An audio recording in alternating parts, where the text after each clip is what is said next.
Super 32 champ, Bo Bassett. Bo, you just wrestled what's already being talked about on Twitter as possibly the best high school match of all time. Talk a little bit about that experience. That was an unbelievable experience. The crowd brought it, the coaches brought it, and we brought it as the athletes. And nothing but respect for my opponent. That was fun. A lot of points were on the board. I think ultimately it came down to just digging deep at the end there and finding a score. And I dug really deep. Talk a little bit about your strategy going into the match. You know, you guys just wrestled a couple weeks ago at Who's Number One. And, you know, you had a pretty big win there. Did you make any adjustments or was anything different going into this time? I think both sides have incredible staffs. He has an unbelievable coaching staff, and I do as well. And there's adjustments on both sides. Ultimately, I think I just wanted to score more. And ultimately, we both scored more. So it was a pretty fun experience. And I think that Daniel was definitely made some good adjustments. And it created a great environment, created match 3, and people really brought the intensity, which is great for wrestling. Talk a little bit about the scrambles you guys were in. So that's you're used to getting in matches where you're kind of piecing people apart and they're not really, giving you that kind of a feel, but you guys were rolling all over the place today. Talk a little bit about that feel you got. I think that got to spotlight a little bit of how good I am at scrambling, because I feel like that's one of my best things, but sometimes I don't really get to that position that much, and against a guy like that, I mean, we scrambled basically the whole match, right? From the start, when they waved the takedown off to the final takedown. So giving up your legs in overtime is not ideal, but being able to score is, I think, X factor, and that's things that you really got to develop. And so I was able to develop that with the amazing partners, amazing staff that I have back home, and none of it's possible without my faith.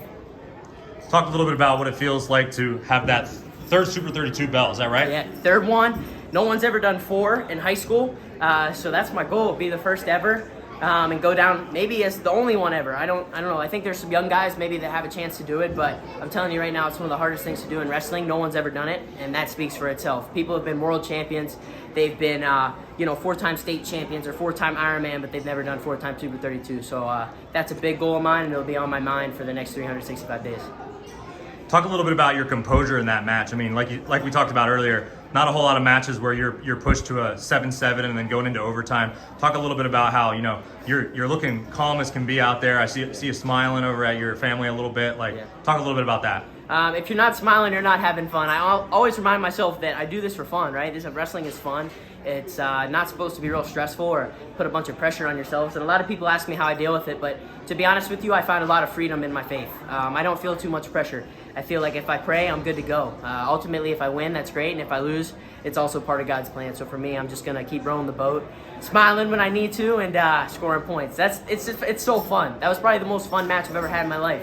And I remember to smile. So that's exciting.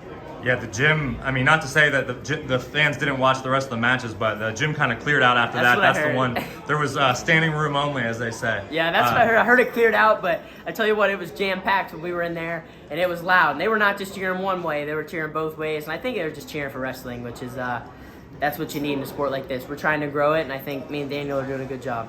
I 100% agree. Yeah. What's next for you? What's True Power coming up next week? I don't think you're wrestling in that. No. What do you got next? No. I have a couple exciting weekends planned, a couple visits, a couple things like that. Next couple of weeks in November. Going to be training my butt off. I'll be back in the room tomorrow. Like I was telling someone earlier, if I win today, I'll be back in the room. And if I lose, I'll be back in the room. So not too much changes as far as that goes. I'll be working my tail off. I'm thinking a lot about the World Championships. That one still burns a lot. So I'm excited to get back there next year. I know it's a little bit away, but it's still on my mind. And I think next for me is probably Ironman, College Open or 2. We'll see what happens. But I love wrestling. I'm going to compete as much as I can. Congratulations, Bo Bassett, Thank Super you. 32 champ, 3-timer. Yes, sir. Thank you. All right.